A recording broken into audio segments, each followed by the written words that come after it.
क्या जानते हैं कि हर साल ग्रे व्हेल्स 20,000 किलोमीटर तक का सफर तय करती है। ये आर्कटिक के ठंडे फीडिंग ग्राउंड से लेकर मैक्सिको के गर्म ब्रीडिंग लेगून्स तक ट्रैवल करती है। लेकिन हैरान कर देने वाली बात यह है कि इतना लंबा सफर किसी जीपीएस, गूगल और कंपास के बगैर कैसे पॉसिबल हो सकता है। एक्चुअली ग्रे व्हेल्स सालों से एक ही माइग्रेशन पाथ इस्तेमाल कर रही है। ये रास्ता बिल्कुल भी रैंडम नहीं होता।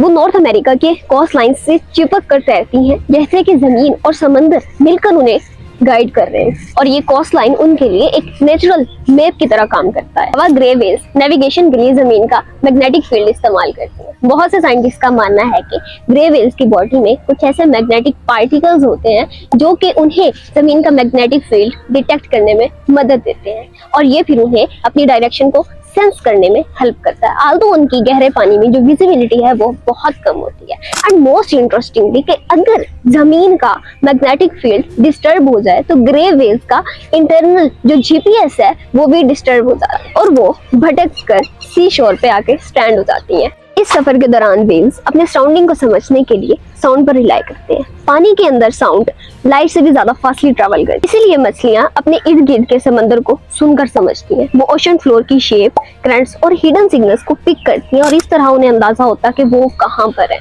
इसके अलावा ग्रे व्हेल्स की मेमोरी बहुत शार्प होती है। वो एक बार अगर एक रूट से गुजर जाएं तो उस सर्टेन एरिया के साउंडस्केप को याद रख पाती हैं और for the very next time उस अंडर वाटर फेमिलियर नॉइसेस को एक रेफरेंस पॉइंट के तौर पर इस्तेमाल करती है। इसके अलावा व्हेल्स सूरज की पोजीशन को भी यूज करती है, बिल्कुल उसी तरह जैसे पुराने जमाने में सेलर्स सितारों से रास्ता ढूंढते थे।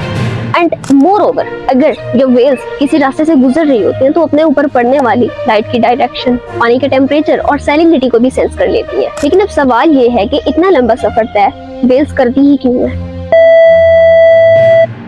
एक्चुअली उनका ये सफर तय करना सिर्फ एक फन नहीं होता, बल्कि ये उनके सर्वाइवल के लिए बहुत ज्यादा जरूरी है। आर्कटिक का ठंडा पानी व्हेल्स को छोटे छोटे क्रस्टेशियन से भरपूर रिच फीडिंग ग्राउंड देता है, जबकि साउथ का पानी उनके लिए ज्यादा सेफ होता है। नहीं, अगर ये माइग्रेट ना करे तो व्हेल्स कभी भी अपने काब्स को जन्म ना दे पाए और ये बैक एंड फोर्थ जर्नी उनके सर्वाइवल, उनकी ब्रीडिंग और उनके ग्रो करने के लिए बहुत ही ज्यादा जरूरी है।